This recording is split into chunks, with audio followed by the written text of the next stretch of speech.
just in the next few minutes, we are going to be getting our guests on. And tonight, we just want to talk about the great nation of Israel. For anyone that has been opportuned to journey to the great nation of Israel, in the next few minutes, I'm sure you will bear witness that it's an amazing, amazing, amazing country. From the biblical aspect, there's so much that we know and we learned about the greatness of Israel. And I trust that tonight, our guest is such an historian, and she's going to be a major blessing to us this evening. So right now, I want you to get your friends ready and let them come and join us. All right. I believe I can see. Okay. I can see our guest right. So we are about to have Judy come on. All right. I want to celebrate all the team. I want to appreciate the team of seasons. All right. God bless you, bless you, bless you. Hi, Judy. How are you doing? Nice to see you. Nice to have you on. Hello. How are you doing? Wow. Awesome. Awesome. Awesome. Awesome. Awesome. We are so glad to have you. We are live right now. We are live on the different platforms that we run this on. We are live on Facebook, on Instagram, and on YouTube. So I trust that all your friends also, they are going to join us. We are looking forward to having a great time this evening. So first of all, how are you? How are things over there in Israel? How are you doing? How is it going? So let's start off with that. So tell us, over here in UK, we are just, the lockdown is being eased a little bit. So we are trying to get back into what we know as normal. But obviously, you know, with face mask and sanitizing and all kinds of things going on when we go out here. So how are things over there? We have the second wave here, actually. 3 weeks ago, it was almost flattened. We had like 2 cases a day, which was absolutely nothing. And 2 weeks ago, we started having an outbreak of the coronavirus again. And we have an average of 800 to 900 cases a day, which is quite a lot because we are a population of 7.5 million.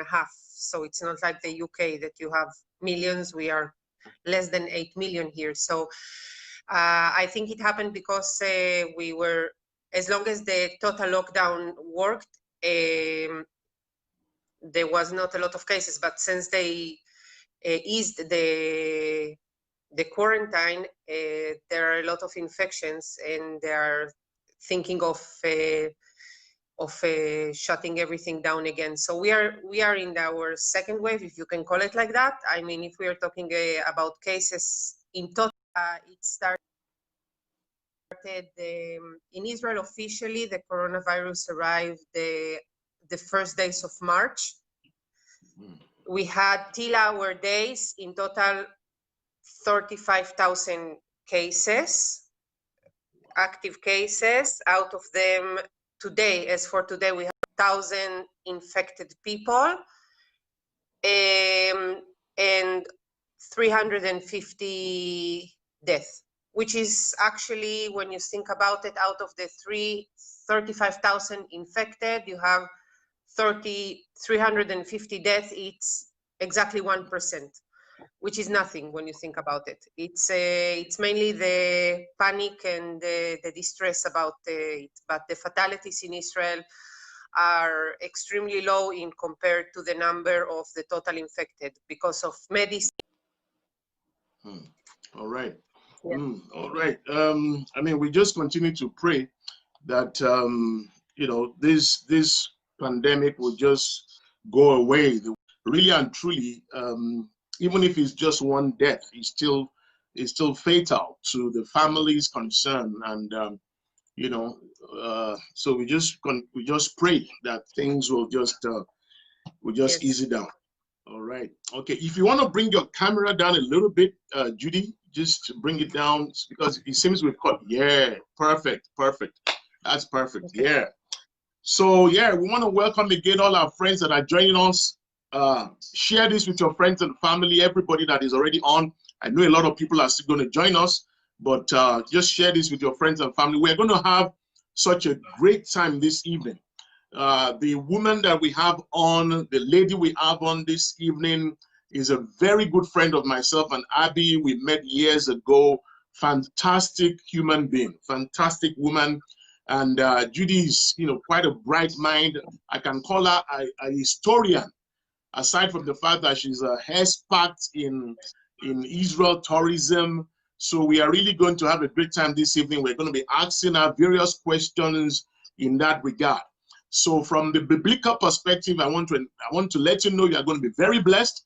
And also, if you've been hearing of Israel, you've read about Israel, I believe fitting person to bring it alive for us. So she's going to be just educating us, enlightening us, and just telling us great things about Israel. So if you've ever had a dream of going to Israel, if you've read about Israel, there's no other better place to be than this place. So get your other friends to join us. All right, I think I see Pastor Femi Fasheru and all the men of God that are here, Pastor Van, and my team. Abby is also here. She's waving to you. So we just dive right into it. So Judy, you want to introduce yourself to us. There are people that are watching that do not know who this friend of ours is.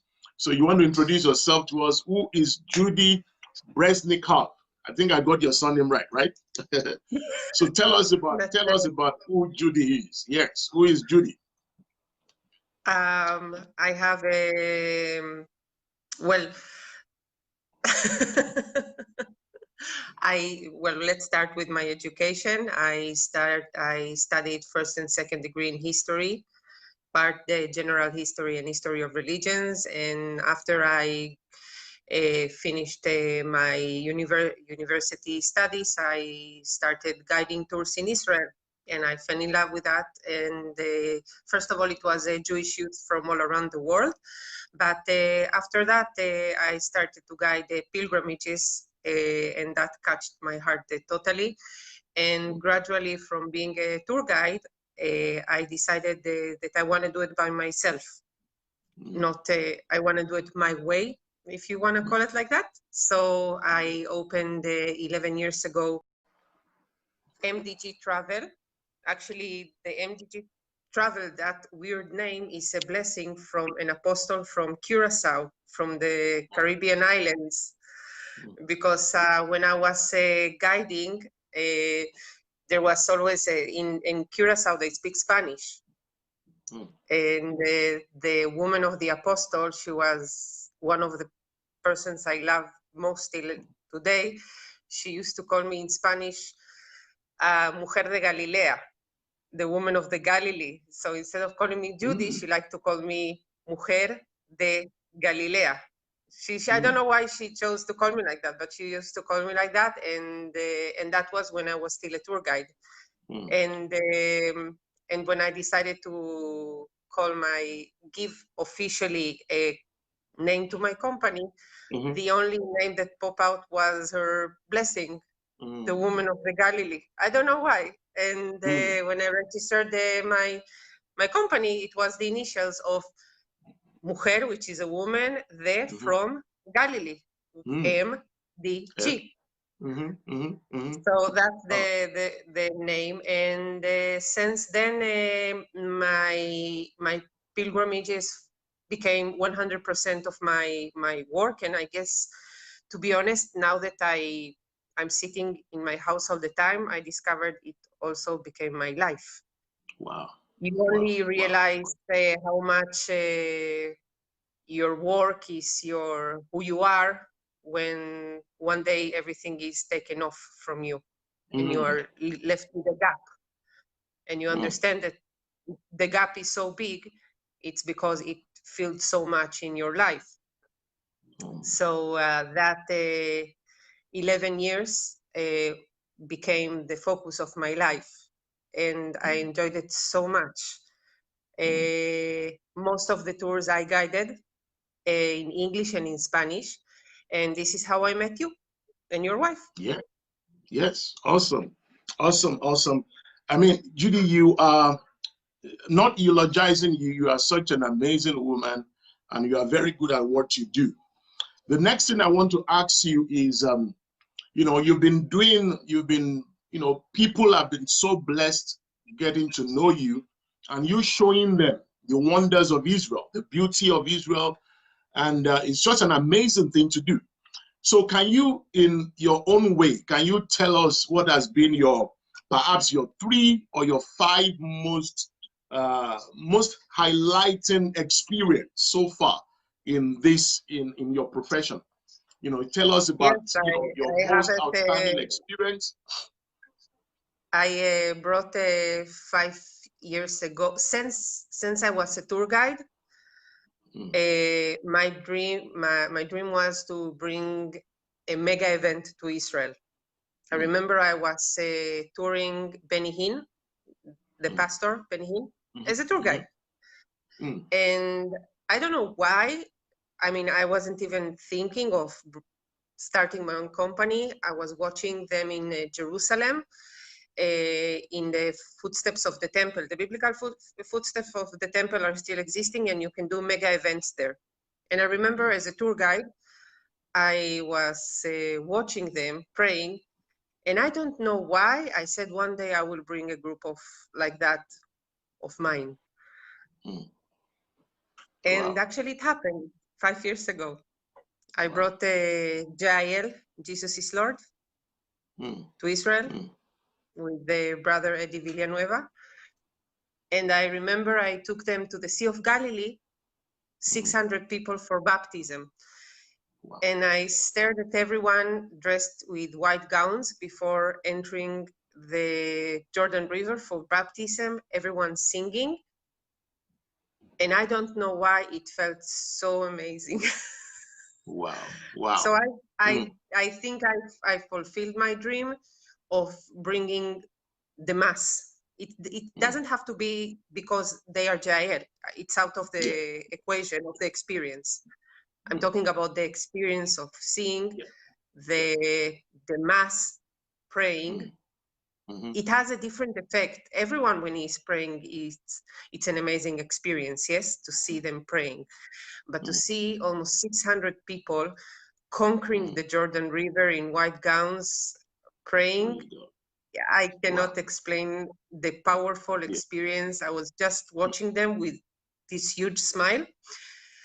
And yes, this is one of the experiences that I will never forget in all the years I've brought groups, aside from each group has its own uniqueness, special intimacy of prayer. So yes, it was amazing.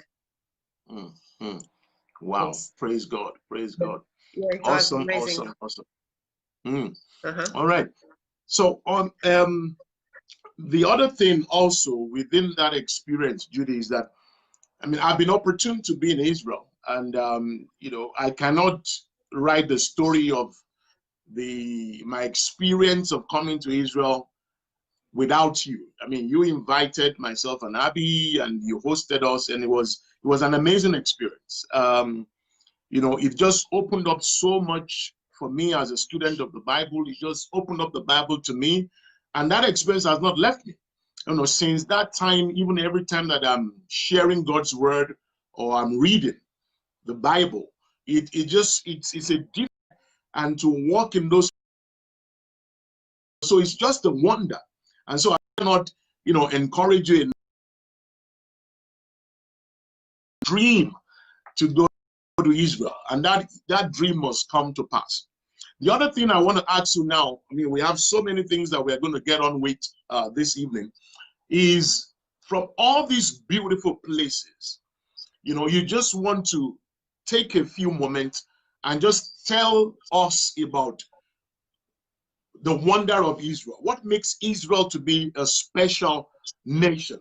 I know you live there. You tell people about the place. You do a lot of teaching. You bring a lot of history alive. If you are going to explain what makes Israel a land of wonders? I always say that Israel has 2 domes. Which will start with explaining why we exist at all. We are not the most liked people in the world sometimes. So I always say to people that the fact that we are still here and we will stay, it's because we have two domes. The Iron Dome, which is our advanced defense army capacities, and God's Dome. I'm not just doing it because it sounds good in your show. I truly believe that it's not obvious that Israel became what it became in 70 years. In 70 years, Israel from a bunch of immigrants, survivors, became what it became. And I don't think you should look at it as obvious. I think that what we've achieved in 70 years of existence is a combination of unseparate factors, which is faith, faith in who we are, with all the social, security, and political issues, which are not of my interest to talk now, yes? It's the essence of this country. So that's why I say, we stayed here because we are strong in our minds and in our technology, and because I guess God has to do something with that, because the amount of, the location of Israel is so problematic, and the society in Israel is so diverse. We are surrounded with the least of the people that really wants us around, to be honest. Without if it's right or not right, or should it be like this or not, and whose fault is that? We are not located in the best location in the world, but we are here, and we are getting stronger by the day. And so that's why I say God's Dome and the Iron Dome are our protectors. And Israel is an amazing place because I always say to people, and I guess remember the scene of the multiplication of the fishes and the loaves, which is a very known scene from the Bible, where Jesus was with his pupils in the Sea of Galilee, and then only 2 fishes and 5 loaves, and Jesus multiplied them, and in the end they had 12 baskets full of broken pieces of fish and bread, after they fed like 10,000 or more, because 5,000 were only the men. And I always say to people that what is actually the message of that event? Is that only about feeding? And I say that the least important is about feeding, because what this message says is, and that is why I think God says that Israel is the apple of his eyes, it's because these 12 baskets of broken pieces are the 12 spiritual tribes of Israel that will follow Jesus after the crucifixion. I always say to people that Jesus is, it's the new Moses. Moses led the Hebrews from the Egypt to the promised land, and Jesus is leading the people to a new spiritual way. So in some respects, Jesus is a new Moses. And after Moses led the people through the Sinai desert, they arrived to the land of Canaan, and they established gradually the 12 tribes of Israel. And after the multiplication, 12 baskets are full of pieces of bread and fish. And the Sinai desert is symbolized in the text by saying a remote place outside of the city. So the multiplication of the fishes and the loaves is the announcement of a spiritual exodus Jesus is announcing to his followers. It's like you have Moses, Jesus, the Sinai desert, a remote place outside of the city. The manna, the multiplication of the fishes and the loaves. The establishment of the 12 tribes of Israel, 12 baskets full of broken fish and bread. So basically, the 12 tribes are revealed in the 12 baskets left after the multiplication. That's why I always say to people, we, the Jews, might be, in some ways, the origin of the physical 12 tribes of Israel. For example, I'm coming from the Levi tribe originally, okay? And today only we were divided into Levi and Kohen. Most of the people don't even know to which tribe they belong, because too many years passed. But I always say the Jewish people belong somehow, in some way, originally to the physical 12 tribes of Israel. And when I receive people in Israel, I tell them, you're not here because you are tourists. You have two nationalities, and that's why I always say to people, you have your nationality where you were born, which is irrelevant, and that is your physical belonging. But your spiritual belonging is part of the 12 tribes of Israel. So we have the Jews who belong to the physical 12 tribes of Israel, and we have what we call the Gentiles, which are the non-Jews, who receive the promise of Jesus and belong to the 12 spiritual tribes of Israel. So coming to Israel and the support of the Christian world is something that leaves us on the map as well. So that is our third dome, the Christians who love and support the land of Israel, that without them, we will not have the world support. You cannot be a giant hero for eternity unless you have the support of the Christian world. So it's us, it's God, and it's you. Without these three factors, Israel will not become what it became today. So I always tell people, when you come home, so that is something worthwhile to remember. And it's not just because it sounds good, what I'm saying now. I truly believe that a lot of the existence of Israel has to do also with the support of the outside world, and those were the Christians who believed in the Jews and the legacy that the Jews are supposed to keep alive. So that's why I'm saying each Christian should come to Israel, not as a tourist, but as a seeker of its own roots, the roots of his faith. You go sometimes on an expedition to see where your grandparents were born, right? Oh, they were born in this village, they were born in this city, now I know better my roots and everything. So coming to Israel, it's actually exploring your spiritual roots. So all in all, these three factors are the reason why Israel became what Israel is. Wow. Awesome. Awesome, Judy.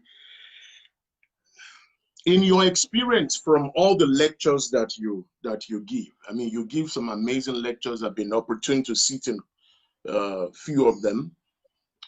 What would you say is really, I mean, from discussing with you some time ago, you let us know that is actually one major thing you are always excited about, to let people see the connect between the Old and the New Testament, and that you do it so in such a great way. So for you, can you just talk about that? What is the main thing that you believe people should understand about the wonders of what you want to pass across? My goal in these talks, which is something I'm always excited to do, because every time I find it new to the people, which is amazing. I did quite a lot of talks now. I also do the talks when the groups arrive to Israel, short ones. And I always discover, without any exception, and no matter which Christian denomination the group comes from, because for me it doesn't matter, I always speak the same thing. I do not adjust my context to the group, whether it's Catholic or Christian or they don't care. I always say the same thing, that it's new to them. I mean, you acknowledge that Jesus came from a Jewish background, common Jew, till he started to share his ways and his message when he was 30. But people are always surprised. And I always tell people, knowing about Judaism will not transform you less Christian. It will just reveal the roots of your faith. It will make you understand where your faith is coming from. And that will make your understanding of the Bible. People are sometimes afraid of knowledge. They think that if they will know things too much, of their knowledge, or some or in a way they this imbalance what they believe in. And I think it's totally wrong, because Jesus' message comes from such a strong foundation. It wasn't, Jesus was not educated till was almost 30 years in a wild nomad desert with a few people leading goats. It was actually a very established reality. It was in need of change. It was in need of repair, but it was there deep in a message of God. And a lot of things that Jesus did, and there are countless explanations, is basically take something that existed and make it better. It says that when Jesus in that says, did not think I came to destroy the law or the prophets, I did not come to destroy, but to fulfill. And Moses and Elijah are the ones that are going to appear on his left and right. Moses is the law, Elijah is the faith. So Jesus is saying clearly to the people, I did not come to destroy, I came to fulfill. So if I came to fulfill something, at least know what I came to fulfill. Wow. And whatever Jesus is giving us is basically a repair of his healing, if I can use the word, is healing and rectifying broken path in the society in those times, and giving them a new in-depth of God's message. So he's not breaking or canceling. He's saying, we did things in a certain way till now. There are problems in its way. It's already sees itself. We need something more than what we have right now. Let's not destroy it. Let's lean over it. Let's grow out of it, and let's take it to the second level. And I think it's beautiful, because it's so sad to know that you came from nowhere. It's better to know that you came from a rich, wonderful heritage. And I always say to people something very simple. And I know it's going to sound a bit odd what I'm going to say, but Mary was not the only virgin in this world. That's right. I mean, there were a lot of virgins roaming around in the world. There was a Roman virgin, there was a Persian virgin, there was an Egyptian virgin. There were virgins all over the world. So if God had to choose a virgin, he could have chosen any virgin he wanted from any other religion that he wanted. But the truth is, he chose a Jewish virgin from a remote village called Nazareth. So Jesus will grow in a certain environment that will be used as a platform to his message. You cannot be a leader unless you were trained to be a leader, and you cannot be a leader unless you have some brains on you. If not, you're just going to be a warrior. I mean, look at the Roman Empire disappeared. The Babylonian Empire disappeared. The Assyrians, the Canaanites, the Philistines, all the great nations of the ancient world that were led by force without spirit, we read about them in the books today. It's pure history. It's nothing about revelations here. It's a pure fact. When you read about all the empires that existed in the times of Jesus, it's a fact that none of those empires survived till our days. And they were strong and big, and people were terribly afraid of them, but they were using only force. The Israelites were, in compare, super tiny, super tiny, but they had the Bible, they had the knowledge. And the Bible is not only about faith, it's about laws. I mean, there are books in the Bible that are strictly dedicated to law. Without law, order, and order, faith will become an anarchy. You need to establish. Make sure you get that. Without law and order, so faith you will become need an to have, anarchy. in order to establish a functioning society, especially in those times, you need law and order. So the Bible provided the people law. Aside with that, it gave them also all the religious aspects about the belief. That's why I'm saying in life. So that was supposed to give life to Jesus or bring God among us in an organized society where he can be educated, that he will have all the tools, brain tools, society tools, religious tools, in order to have something to lean on, in order to lead the people to a new. How will he do it? Even Moses, okay, which we are really talking about the primitive society of Jews. You cannot even call them Jews at that time. Moses, till he received the call from God, he was educated as a prince in the palace of Pharaoh. Right. That's right. He was prepared to be a leader. If not, how will he be able to negotiate with Pharaoh? How will he be able to sustain the weight of God's call unless he is too strong? I mean, leaders need to be trained as leaders. If not, they are just fighters. And once their physical power is over, he's over too. How can endure the will of the Pharaoh unless he was trained as a prince? How Jesus can lead a new society to a new way unless he was trained among that society? So wow. Awesome.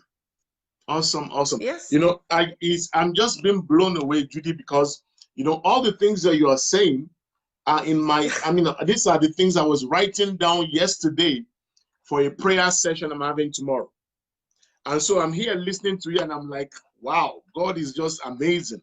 You know, God is just amazing. I agree with you totally that there was a preparation, there was a readiness for what God wanted to use them for.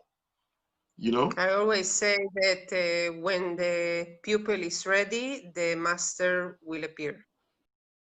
oh, I always say that if you're not ready, so many times we receive so many advices from people, but it enters from one ear and leave from the other ear. It just, we are not ready to accept whatever people are suggesting us. But I think that when people are ready,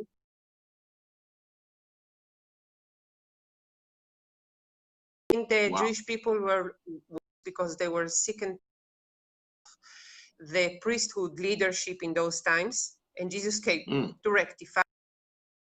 And in the times of the slavery, in the times of Moses, people were fed up, and Moses was their answer.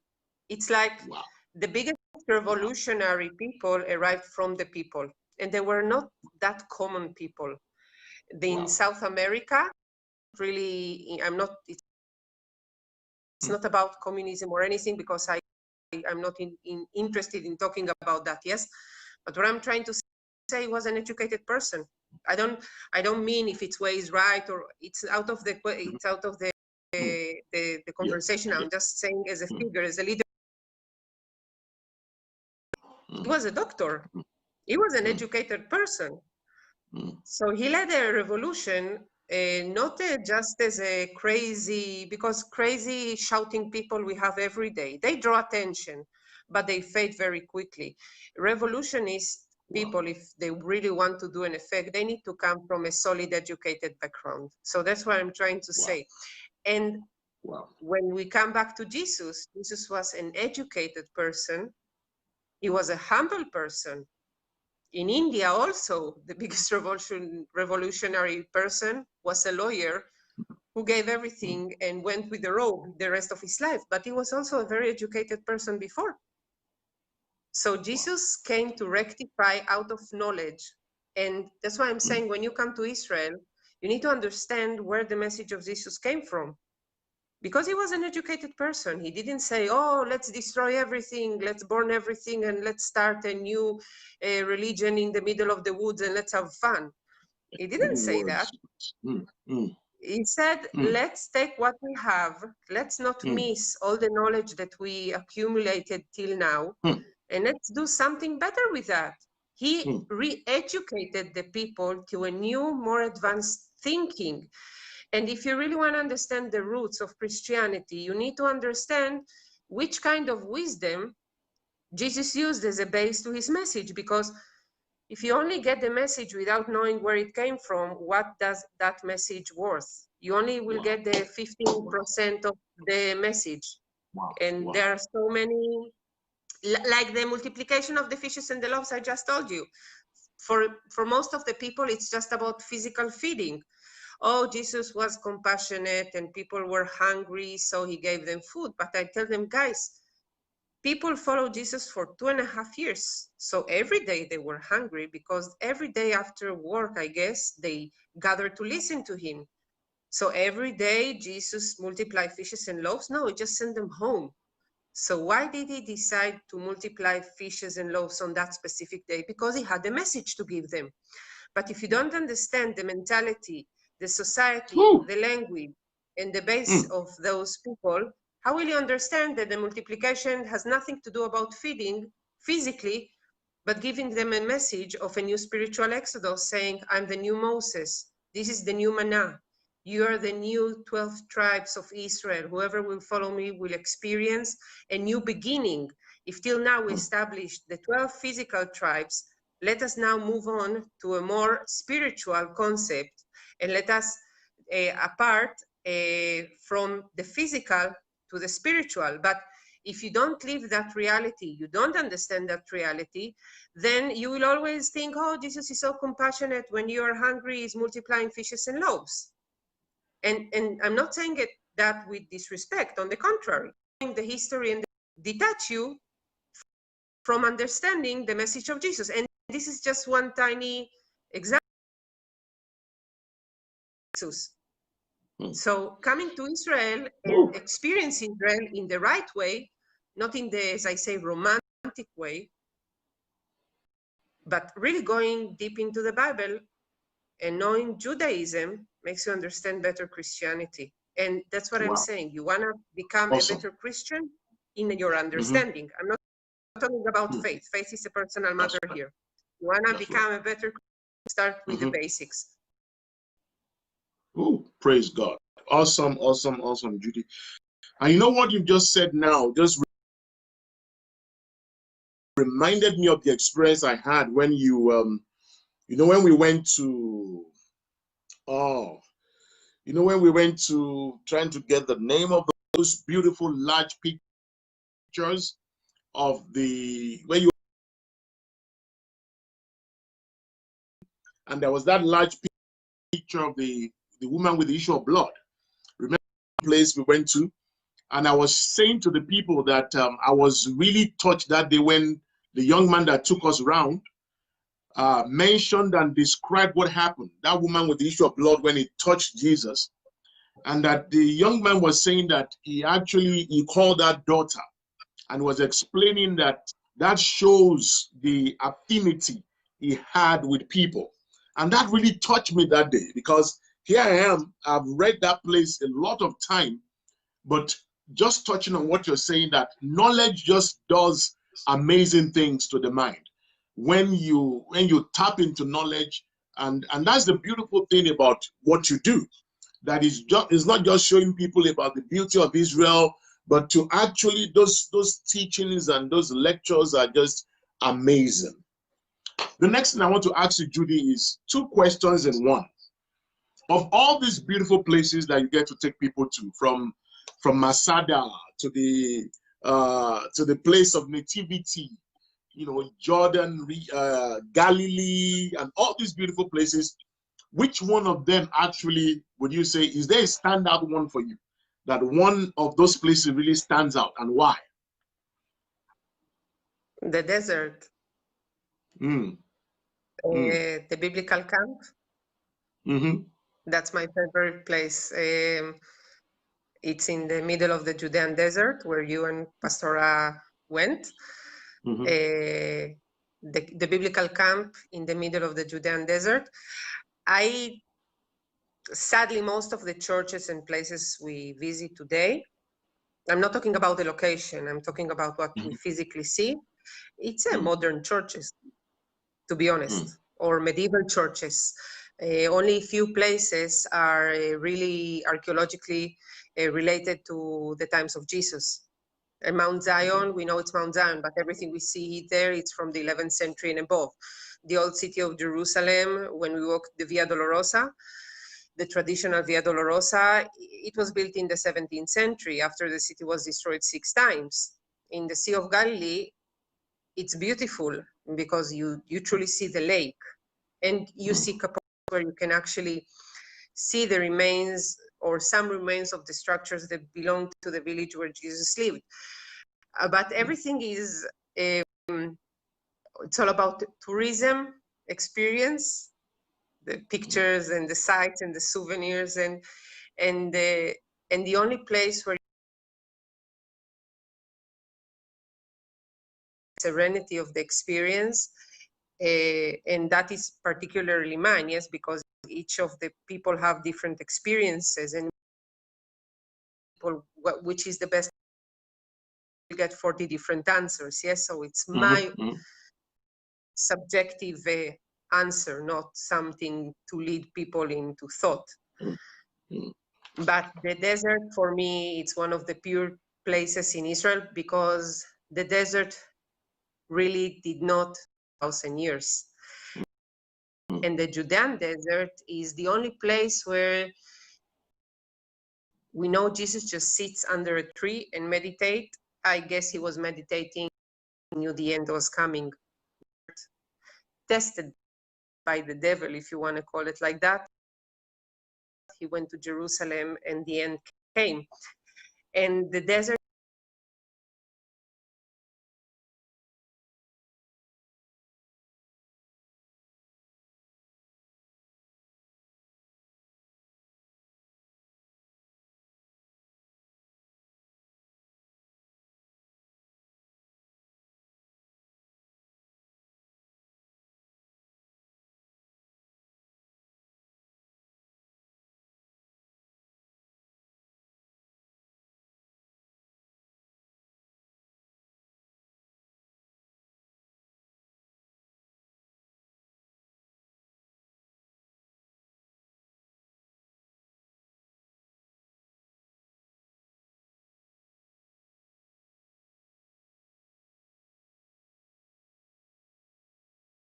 desert, and I see that something, and I really went with a lot of groups there from all different parts of the world, so it can be tested on everyone, this experience, from Chinese to South Americans to Europeans to Filipinos, everyone that I took to the desert, without any exception, something like shuts down in them and they relax, and that is the moment when you can just be with yourself.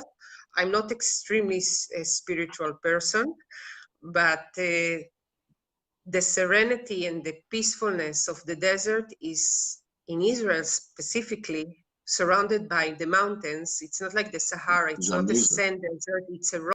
And for the Christians, knowing that this is the same, Jesus actually stayed for 40 days and 40 nights before the Holy Week, I think that is something experience. I always liked the desert in person. Yes, some people don't like it, but I always loved the desert because it is 100% peaceful. So either you get crazy, be peaceful, or something inside of you is opening and people just relax. I mean, it's a one-night experience. It's not a week that you go crazy with yourself, but a one night of peacefulness in the desert, I think that is the, I can say without any doubt, say it was one of the best experiences in their life, but it marks them as a memory, not as a one more side they saw, but it's amazing. It was amazing. I mean, like you're saying, the tranquility of the place is just amazing. Then to actually wake up, I mean, to see the sun rise, that is, there's no way that one can ever forget that, because that was just an amazing wonder. You can literally almost touch the sun rising. It was, I mean, it was just so amazing. It's so surreal. And I have a clip that I recorded that every now and again I go to play it, because it's just amazing what happened that day to see the sun literally rise. Wow, it was such a wonder, such a wonder. Yes, it was. So of all this, Judy, have you ever, with all this experience, all these years, you felt, you know, did it ever become boring? Bored? But Yes, yes, of course. Says the people. Sometimes you have groups that are, I mean, if you go every time to the same place, the only thing that makes the place interesting is the feedback of the people, because there is no point of going back. You enjoy the interaction with the people in that place. And sometimes you have groups, I didn't have them a lot. So, okay. So that's what transformed the experience, a boring experience for me, when you don't receive the feedback or the interest or the enthusiasm of the people, which is normal. You don't have control. But some people are coming sky of vacation, which is fine, or just want to go shopping. So, and it's also fine. But it becomes, okay, let's go, fine, got the point. So that the people are making it boring, aside of the excitement of the place, because I saw those places so many times that people are the ones who are transforming the place interesting for me. The knowing of the sharing of the place and the feeling people actually enjoy knowledge, and just that's what makes it. Praise God. There's a lady here, I think Marisa. She's just celebrating you for what you do, and I think she said she can. It would be nice to visit Israel. She said, so obviously, and we pray for Marisa that dream will come true. Amazing experience. Some of us are looking forward to going back in this next few months when all this pandemic clears out. It's a place that even if you go every year, I don't think you can ever get bored of it, because they are just, for those of us that are into the presence of God and into what we have come to embrace as our faith, is just to be in all those places. Just an amazing thing. All right. So, Judy, has there been challenges?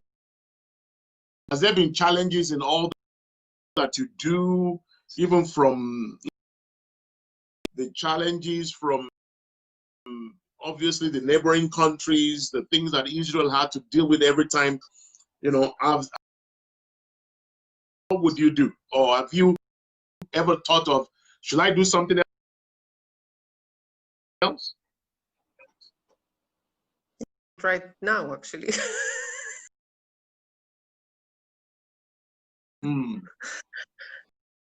Tourism in Israel was the 100%. I have zero clue what I can do instead of this. I'm asking myself this question quite a lot, and I have no interesting question. Everything I will choose instead of this will be a compromise of just bringing money to the house. I actually discovered I kind of like what I'm doing. So I guess that I'm very much looking forward to the end of this pandemic so I can return to do what I'm good at. The frustrating thing about my work is actually the exceeding coverage of media over Israel. I'll give you a crazy example, okay? Please go ahead. Remember that there was the clash between Iran and the States? Something that the States sent a missile to Iran, and Iran wanted to retaliate, something which didn't happen. Nothing happened aside of blah, blah from both of the sides. I'll do you this, you do me that, and no one did anything. So a group canceled their arrival to Israel. Ask why? Because Iran mentioned Israel in the dispute with the States. With Israel for example. And that is something that was, or sometimes we hear coverage of the media that because of this obsessive attention to what's happening in Israel, of the world, Israel is, especially in the UK, I must say, also.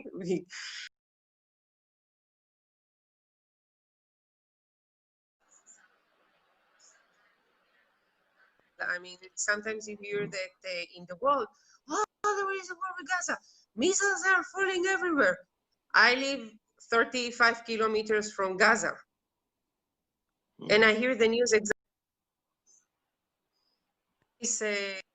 All this coverage and all this obsessive coverage about what's happening in Israel affects the tourism here without any reason, because sometimes when you get this negative coverage somewhere else, the tourists in Israel, when their families call hysterical, they are in the middle of taking pictures in the Sea of Galilee. And that is really frustrating, because if there is something wrong in Israel, believe me, I will tell you, because the last thing I need is injured people in my group. But all this coverage about war in the Middle East and war here and the security issues, for God's sake, people, get a life, start covering the real problems in the world and stop being so obsessive about what's happening here, when what's happening here is completely disproportional to other places in the world. I need to give in 6 days a conference to South America about the politics of Israel, one of the subjects I hate the most, because I hate talking about politics. Always lead to arguments, and we are just small people talking about things that no one really even care about our opinion. You can talk about politics till tomorrow, they will do whatever they want anyway, so it's just waste of saliva.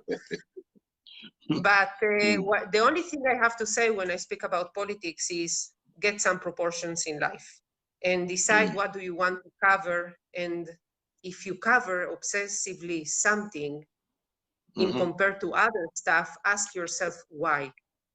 You're talking about a tiny local dispute in compare to world crisis that happens in other countries where thousands are butchered by the day, by sickness, by political disputes, by wars, endless refugees all around, and you cover one missile that was shot from Gaza to an open field, or one missile that was shot to other way, and it was like a dog and a cat. So the only thing I'm asking is try to look in and why they're covering this and not other severe, breaking heart stories that happen right around the world when they decide to cover some things and ignore even 10 times worse others. It's the frustration I get. People are dreaming to come to Israel, and they are afraid because they pump their brains with propaganda. I'm not saying that nothing is happening here. That would be a lie. Portion and the media should also pay attention to other severe cases in the world, which they don't. Like, I'll give you an example. Now in Lebanon, people are starving. Starving. You know what is starving? Starving. I saw a heartbreaking documentary about what happens right now in Lebanon. The riots, the empty fridges, people have no money. Someone just set himself on fire instead of a grocery shop, money to buy things to his family.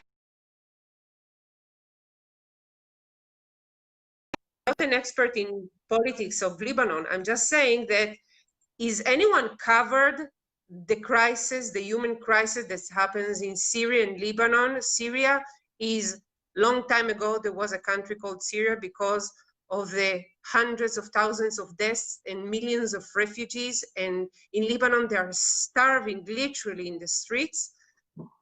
But no, they are talking about an agreement between the Israelis and the Palestinians about a dispute land in the Jordan Valley. The Jordan Valley is inhabited. Nothing is happening there. Most of the Israelis don't even go there. and actually most Israelis do not care about what's happening there. But the world is covering that, ignoring totally what's happening in Yemen, children, 45,000 children died. Yeah, 45,000 children died out of starvation in Yemen. Wow. Did the world shout to save those children? No, because no one cares, because it's just Yemen. In Syria, millions of refugees. In Turkey, in Jordan, in Lebanon, people without homes. Does anyone care, aside Angelina Jolie that goes and show how she feeds the children? Does the media in the world gives coverage to that? No. In Lebanon, people are starving. Does anyone give a damn? No. But it's very important to know the agreement between the possible Israelis and Palestinians about a remote land in the middle of nowhere, which none of the sides will do anything because everyone wants stability here, even if they talk to the mass people, so the people will hear what they want. So that is something that extremely frustrates me because the coverage is totally unproportional to what happens in Africa. It's the never-ending story. Just put proportions.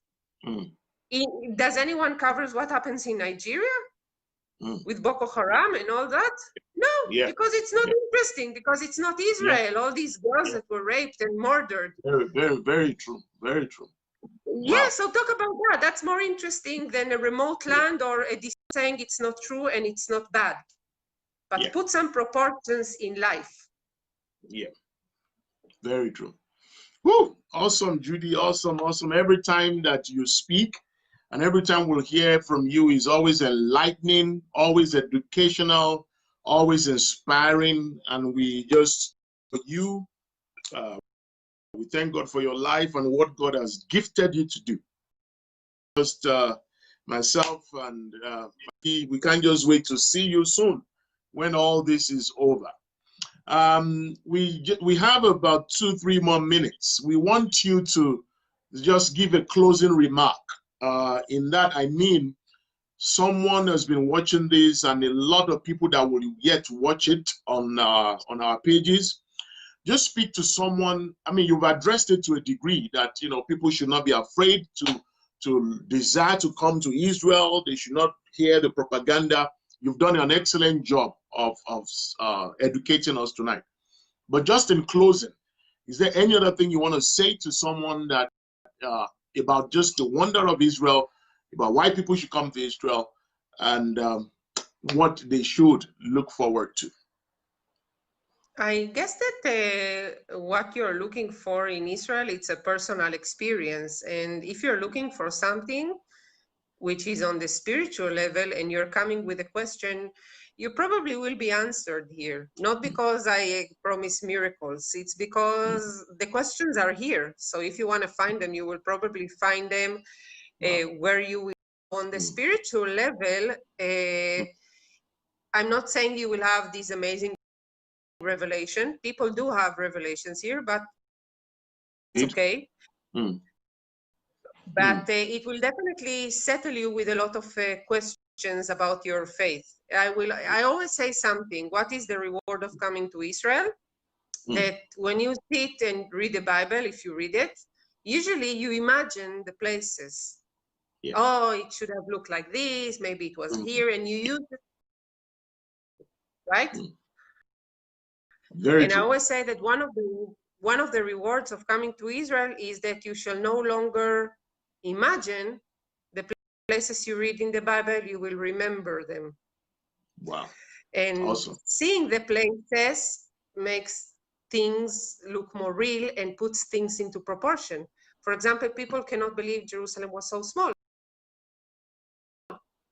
or so many other things. So the experience area, you will have an interesting experience. Israel is a small country, so it's very easy to travel. You don't have to travel endless hours from one place to another. So in terms of seeing in the spiritual part, I think I said it, I think you will get answers. Whether you're looking for them in this level or the other level, you will find answers. On the intellectual level, you will find a very interesting country. Israel in 1948 was nothing. Nothing. There were like 4 cities, 500,000 Jews, obviously an Arab population that still lives here, 2.5 million Muslims. It was a very undeveloped society and undeveloped country. And looking at Israel today, 70 years later, what it had become, whether you like this country or not, as a fact, it's an amazing fact. You cannot ignore that whatever you see was developed in 70 years. One of the highest technologies of the world, the biggest amount of Nobel Prizes, the highest of agricultural technology. We pass through cities in the desert that are more green than the coastline. And the infrastructure. So I think that on the intellectual level, you will discover a very interesting country to see what human beings are able to do with a strong will in 70 years. And all that combined with so much history, I think that is a combination it's difficult to find, because you either have very focused historical places or very technological, like Hong Kong, Tokyo, which is pure that. But find a combination of those two places. I think it's worthwhile visiting at least once Israel. Amen. Praise God. Thank you so much, Judy. You know, as you were speaking now, like you're saying, that the experience that I had has just remained with me every time. Every time. There is no time that I talk about Acts and chapter 1 that I don't remember that upper room that we went to, you know, because it brings it's so graphic, thinking about how 120 people can be in that room praying. So it comes alive to me every time I read Acts chapter 1 again, because I've been there, I've seen it, and it's just amazing. Then the experience of the Dead Sea is just an amazing one that I picked up a sunglasses that Abby had when we went up. I can't remember what I was checking for the other day in our storage, and I saw that sunglasses that the side of it melted completely, and that happened at that Dead Sea. Since that time, she's not been able to wear that sunglasses because the side of it it just melted away. That experience was amazing, floating on that water. That was an amazing experience. Amazing experience. Thank you so much, Judy. Thank you for watching. Thank you for all the people that you have blessed with, for all the multiples of people that have been to Israel that you've been a blessing to, telling them about Israel and about connecting the Old Testament with the New Testament, and all the great lectures that you give about the heritage of Christ. Is just amazing, and we can't appreciate you enough. Thank you for coming on this broadcast this evening at just a short notice. Thank you for friendship. Thank you for everything. I'm just really grateful to God for knowing you and for meeting you.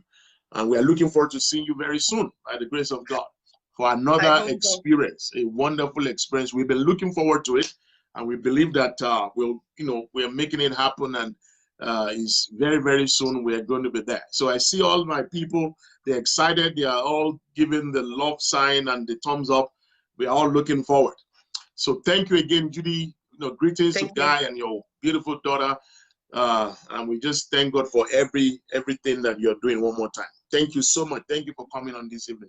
Thank you. Thank you so much for having me. Bye. Thank you. Thank you, Judy. Thank you.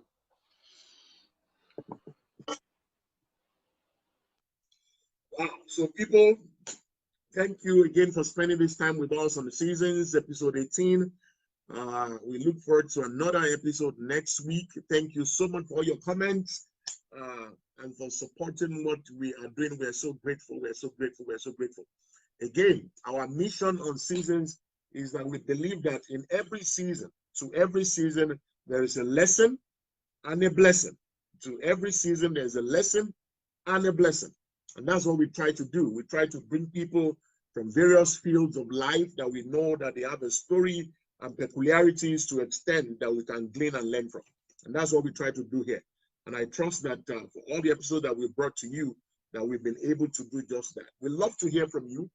So please write to us, send us a message.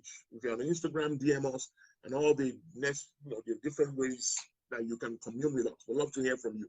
So one more time, thank you for spending this time with us. I want to appreciate my team and all the wonderful people that are working behind the scenes. God bless you. I really appreciate you all. Have a fantastic evening. We look forward to episode 19. It will be another great one. God bless you. Have a good night. God bless you.